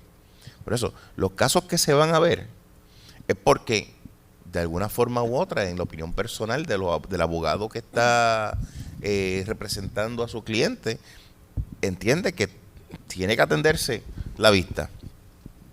Y los que se extienden no representan la mayoría de los casos. Lo que pasa es que representan la mayoría de los casos que son televisados. Representan la mayoría de los casos que son reseñados. Porque hay muchos casos que ni siquiera se reseñan hasta que llegan a juicio. Ahí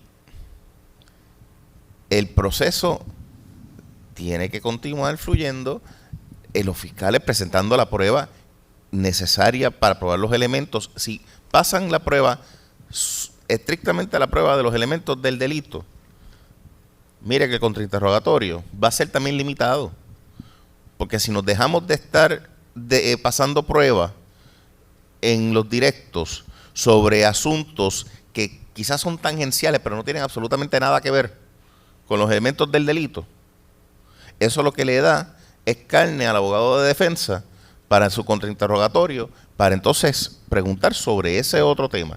Es delimitar, hacer un streamline de las preguntas que tienen que hacer, y los abogados tienen que seguir su curso.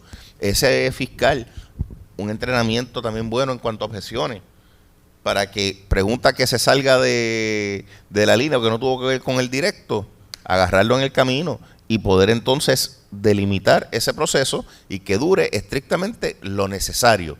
¿Para qué? Para que el proceso sea un justo e imparcial y se le respeten los derechos constitucionales al acusado y se le respete los derechos y los intereses al pueblo. Bueno, vamos entonces a los micrófonos. Marilu, hay un micrófono ahí a la izquierda.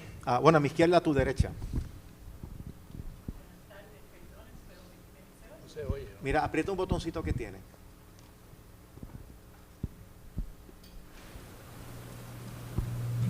Ahí parece. Ahí te ayuda. Si no dan el tuyo, yo te doy este.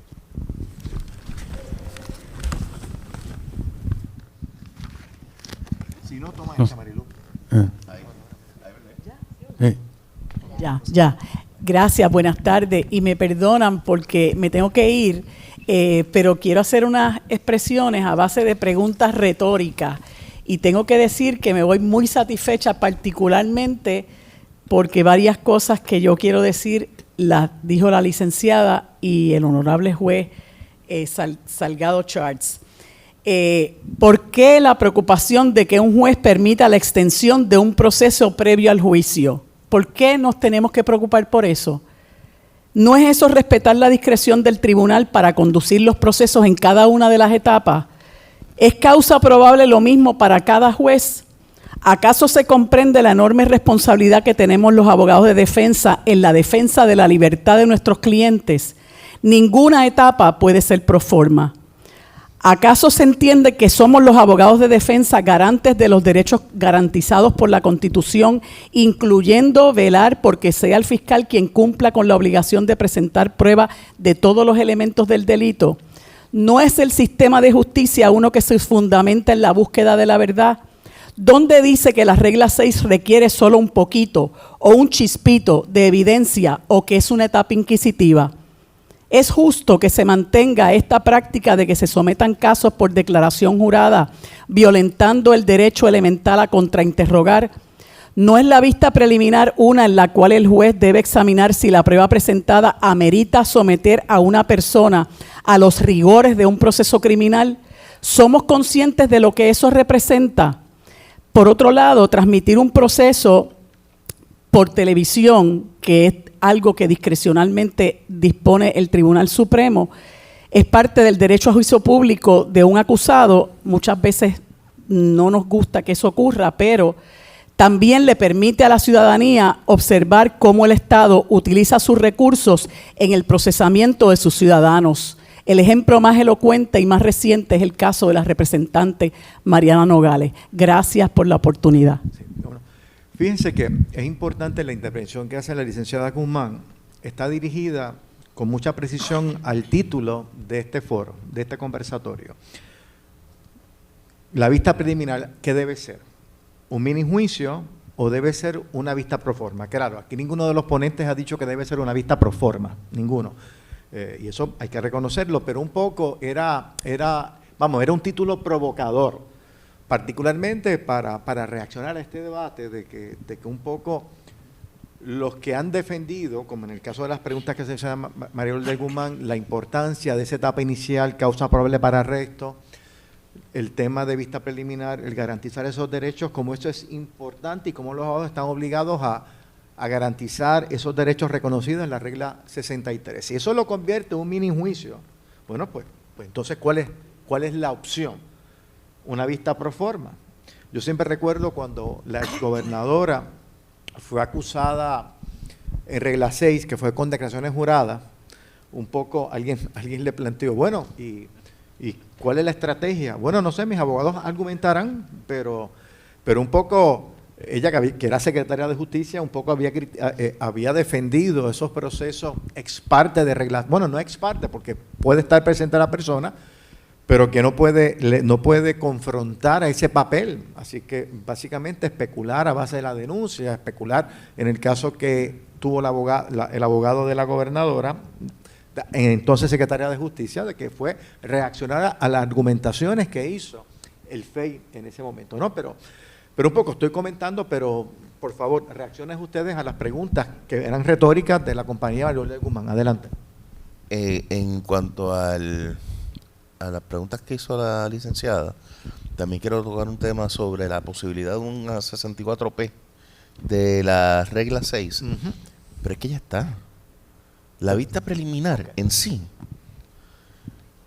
es una revisión de la vista de causa para arresto.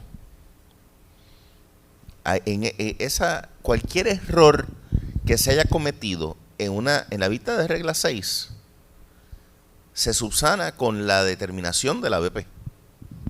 Claro, no permite el segundo, tercer y cuarto turno al bate que se tiene en una regla 6 en alzada, BP en alzada, pero en teoría ese es el punto que está debidamente colocado de forma intermedio para poder revisar ese proceso.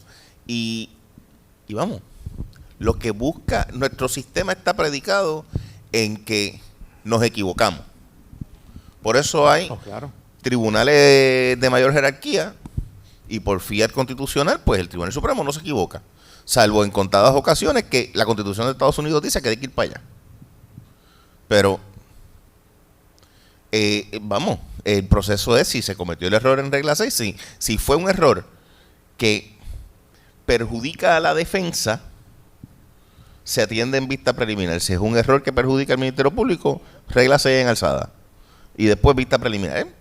Volvemos, pero se extiende, y bueno, ya eso todavía está sub judice, yo no voy a tocar el tema. ¿Algún comentario adicional sobre las preguntas? ¿Alguna pregunta adicional?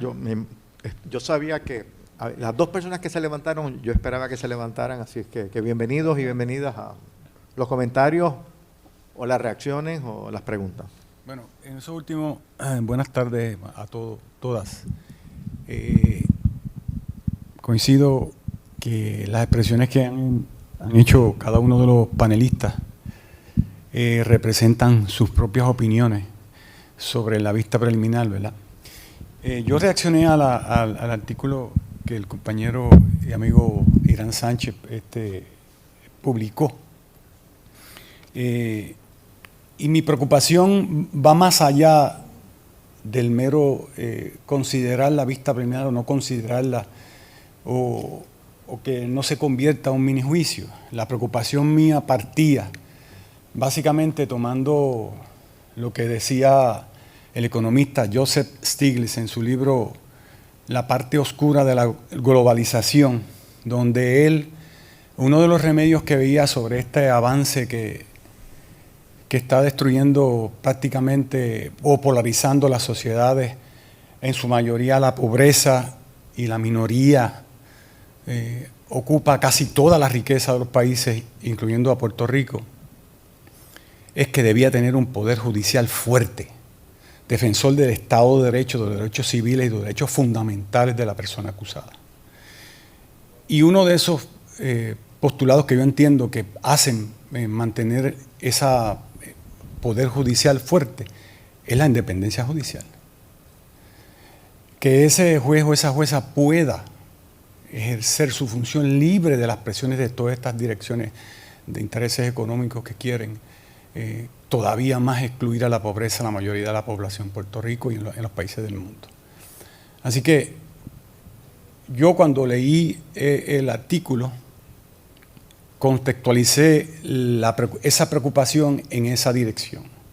Es decir, ¿hasta dónde podemos nosotros como operadores de justicia, abogados fiscales,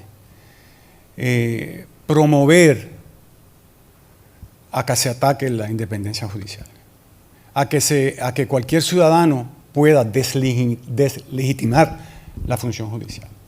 Así que yo desde mi perspectiva es el deber que tenemos para fortalecer el Poder Judicial y para fortalecer la independencia judicial. A que muchos compañeros y compañeras puedan decir, ¿verdad? Y yo puedo concurrir con esa afirmación, que la independencia judicial tal vez es una utopía en muchos casos, ¿verdad? Y en muchas situaciones, pero no debe dejar de ser un principio importante que debemos defender siempre.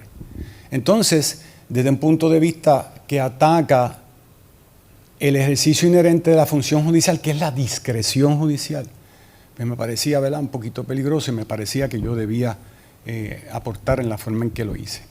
Pero, Paco, si me permite, porque sí, un poco, Irán, tuvo mucha difusión tu artículo.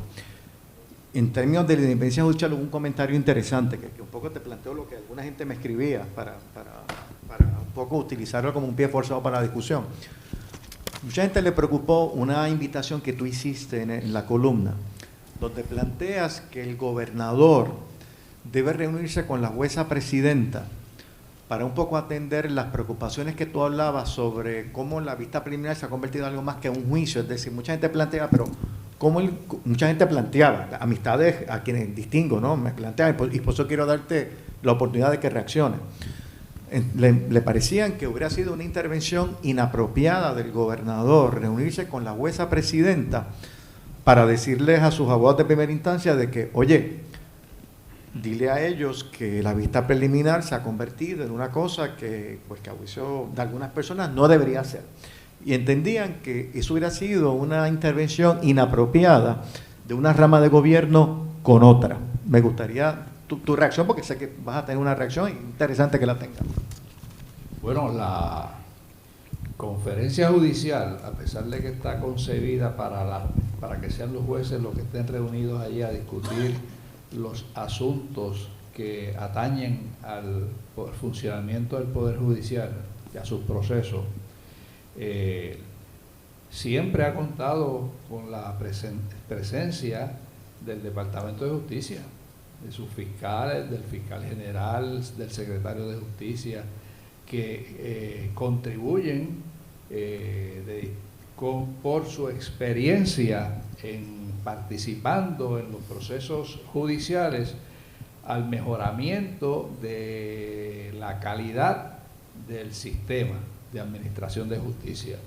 Así que no hay nada de impropio el que el jefe del Poder Ejecutivo, que en este caso tiene la particularidad de haber sido secretario de Justicia, que el jefe del Poder Ejecutivo se reúna con la jefa del Poder Judicial para que se pongan de acuerdo en alguna manera de discutir lo que está sucediendo en los salones de sesiones, porque los jueces del Tribunal Supremo están en el Tribunal Supremo, y los fiscales y los jueces de primera instancia son los que se baten en primera línea en el sistema de administración de justicia, y ellos todos juntos pueden aportar, pueden discutir este tema. ¿Por qué jueces y fiscales no pueden sentarse,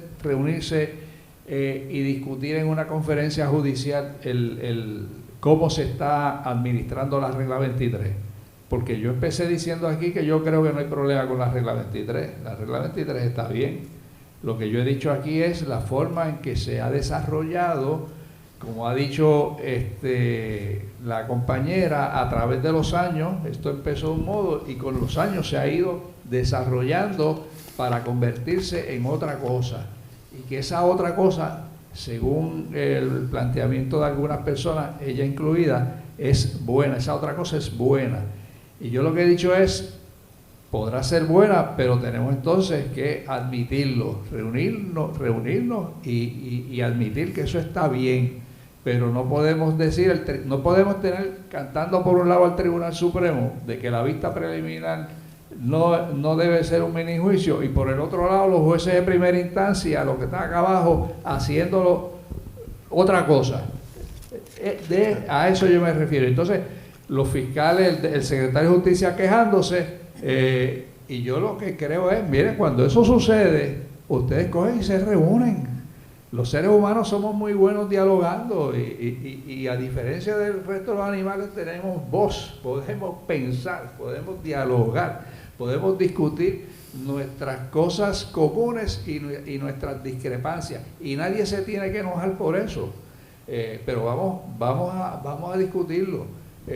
No pretendamos decir que tenemos una vista preliminar que no es un mini juicio, cuando todo el mundo sabe que lo que se está celebrando por vista preliminar son juicios por Tribunal de Derecho. Eso fue todo lo que yo quise decir.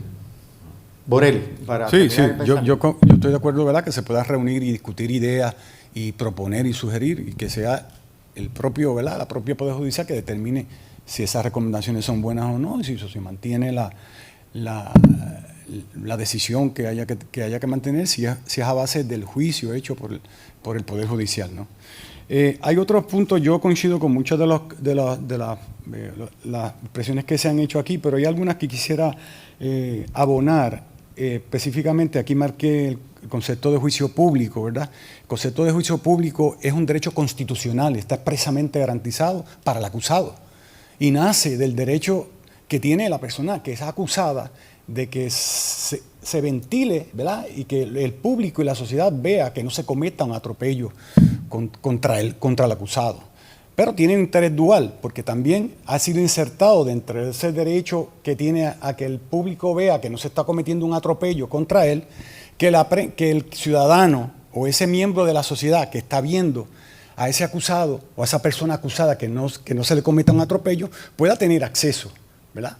Y de ahí el Tribunal Supremo ha acogido el reglamento del PECAN y el reglamento de la transmisión televisada de los procesos judiciales para dar un acceso a la justicia a aquellas personas que no pueden acceder a ver los procedimientos judiciales. Ahora bien, eso no quita que el acusado o que el abogado de la persona acusada pueda decir, pero es un momento, aquí vamos a hacer un balance, aquí están afectando los derechos, me están afectando los derechos míos, los derechos sustanciales, los derechos fundamentales, publicando, haciendo publicidad de esta transmisión. ¿Por qué? Porque mire, todo juez o jueza que no haya visto un juicio por jurado, el que se le haya dado previamente ante el juicio excesiva publicidad, no sabe lo difícil que es conseguir un juicio en una desancirculación del jurado. Es terriblemente difícil, incluso uno puede haber cogido un jurado, 12 jurados, y uno sabe que ese jurado no es imparcial.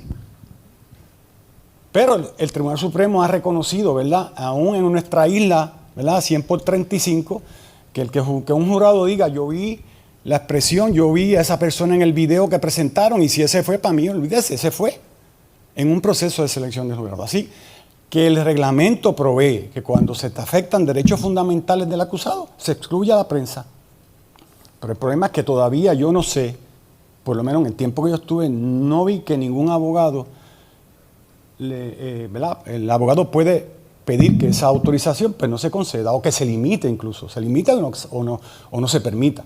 Pero yo nunca vi un planteamiento de un abogado o una abogada pidiendo que, a pesar de la autorización del Tribunal Supremo, y esbozara un fundamento de cómo se afectaban los derechos de la persona acusada. Y eso ocurre porque no es fácil decirle al cuarto poder, no quiero que veas mi caso, ¿verdad? Uno se enfrenta a unas consecuencias, todos sabemos la presión que hace la prensa sobre el acusado y sobre todos los participantes del proceso, incluyendo el juez. ¿Ok? Porque quiero decir que un juez que tiene la prensa allí no es el mismo juez o jueza cuando no tiene la prensa. Y eso, el que no ha sido juez... No es el mismo, pero ¿es mejor o es peor o es otra cosa? Bueno, hay muchas cosas. Por ejemplo, lo que ustedes decían de que se puede limitar el contrainterrogatorio. Claro que sí, se puede limitar el contrainterrogatorio. Pero como decía el juez Salgado, ¿cómo hace el abogado eso? ¿Cómo hace el juez eso? Sin que la prensa pueda proyectar que el abogado está de un lado o de otro. O que eso se puede interpretar que el juez tiene la mente hecha antes de hacer la determinación. Eso es peligroso, eso hay que saberlo hacer, o incluso sabiéndolo hacer, puede acercarse al estrado, fiscal, mire, hasta ahora con la prueba que viste, ya yo tengo mi determinación. En los otros 3, 4, 5 testigos que le faltan, hágame una ofrecimiento de prueba para ver. Y el específico es, los 4 o 5 testigos que me faltan dirían esto. Pero asumiendo que dirían eso, fiscal, yo tengo mi determinación hecha. Defensa, usted va a presentar pruebas de defensa. Sí, su señoría, tenemos 2 testigos, ¿qué van a decir? Van a decir esto. Pues asumiendo que digan eso, yo tengo también, eso no cambiaría mi determinación. Y ya, esa es una forma de hacerlo. Pero aún así, no, o sea, es muy difícil poderlo hacer sin que la prensa pueda, ¿verdad? O se puede inferir que el juez está de un lado o de otro. Es muy difícil. Es muy difícil. Así que incluso también el convencimiento de lo que han dicho aquí, ¿verdad? Como decía el juez, hay jueces, ¿verdad? La duda razonable es más cortita, otra es un poco más amplia. El concepto que el criterio para satisfacer su conciencia judicial para hacer una determinación es variable en cada caso, cada ser humano, cada juez es distinto. Así que un juez puede determinar incluso al 9º testigo todavía no tiene causa probable. Y en el 10 puede ser que sí. Presentó 10 testigos, le tomó 3 días. Pero vuelvo y repito y coincido con lo que han dicho. Estos son excepcionales, estos son casos excepcionales. Esta no es la norma. Un juez de vista preliminar o un juez de regla 6 se tarda en casos ordinarios, o sea, en salas ordinarias, en días de calendario ordinario, se echa mucho menos que lo que han pasado en estos casos. Que tienen, además de lo que ustedes han señalado, otras particularidades que lo hacen hacer así de extenso. Yo quiero, ¿verdad?, mencionar que con relación a este tema, acabo de leer una decisión disidente del juez Ángel Colón en el caso de Pueblo versus Mariana Nogales, que yo hubiera querido, ¿verdad?, en mi carácter personal y como jurista, como estudioso del derecho penal, que hubiera sido una decisión mayoritaria, una decisión del Tribunal Supremo, porque está tan bien, tan claramente redactada, tan muy bien redactada, que hace la distinción de una vista de regla 6, de una vista preliminar, de la regla 108, cómo limita y cómo diferencia entre una y otra, para que nosotros, los que tenemos la responsabilidad de formar los nuevos operadores del sistema, de formar esa nueva juventud que se está formando como abogados y abogadas, le podamos dar una uniformidad en términos de la dirección y la naturaleza de estas 2 vistas. Y sencillamente están reguladas por la regla 103. La regla 6, el juez incluso puede tomar una determinación de una evidencia que puede ser generalmente inadmisible. Eso no lo puede hacer en la vista preliminar, porque la vista preliminar, aunque no está obligado por las reglas de evidencia, tiene que ser sobre evidencia que sea admisible en el juicio. Ahí hay una diferencia. ¿Por qué decirle a una vista de regla 6 que es una vista judicial, una vista inquisitorial? Es una vista adversativa y una vista alternativa en el contexto informal, más informal que la vista preliminar. Por eso es que el quantum de prueba, ¿verdad?, con la distinción que el compañero lo menciona, no es un chispito, ¿verdad?, es causa probable en el contexto de esa informalidad que le da el hecho de que puede tomar causa probable por evidencia que pudiera ser inadmisible en el juicio. Fíjese, distinto a EP, más riguroso. Y otro detalle importante que le da la uniformidad es el ejercicio del derecho de los derechos. ¿Cuál es el derecho de los derechos? La asistencia de abogados. El ejercicio de estar representado habilita el ejercicio de los demás derechos fundamentales en esa vista. Y lo hace adversativa cuando el abogado está allí. Puede ser no adversativa, ¿verdad? Adversativa mixta porque tiene unos elementos inquisitoriales. Cuando se trata de una vista preliminar, una regla 6, mediante declaraciones juradas, que es más inquisitivo que eso, ¿verdad? Sin derecho a obtener la declaración jurada, que pues mencionamos que en las reglas propuestas del 2018 hay un cambio hacia eso, a que se permita, una vez que el testigo declare, que el abogado, el acusado, pueda tener acceso a esa declaración jurada. Pero en la actualidad, en el Estado de Derecho, no se permite, ¿verdad?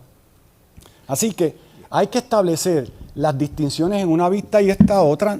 No debemos, ¿verdad?, a llamarlas inquisitoriales, esa es mi opinión. Son vistas adversativas mixtas, ¿verdad? O vistas no adversativas cuando se trata de la regla 6, donde no ha comparecido el abogado a regla 6. Esas es básicamente las observaciones que quería hacerles. Me parece que una pena, yo invité a que los estudiantes estuvieran aquí. Me pareció que debieran estar esta oportunidad. Sé que los miércoles en la facultad no hay cursos, y eso ¿verdad?, incide en que no hayan participado, pero me parece que van a tener acceso a través de la grabación de Facebook, que puedan acceder posteriormente. Agradecido. Muchas gracias. Lo que me corresponde a mí como profesor, que ustedes estuvieran aquí y que pudieran brindar esta información a todos los que puedan acceder a la misma. Gracias. Pues bien, son las 3 de la tarde. Hay una de las ponentes que tiene que ir a Mayagüez, ¿verdad? Así que ya no hemos excedido en el tiempo. Yo le agradezco mucho a los panelistas lo que ha sido un desempeño extraordinario, muy ilustrado, muy profesional, muy honrado de que hayan estado en nuestra casa y que se repita pronto. A ustedes por su atención, los que nos miran en Facebook, espero que la actividad haya sido de provecho para todos y todas. Así que buenas tardes y gracias por estar acá. Hasta luego.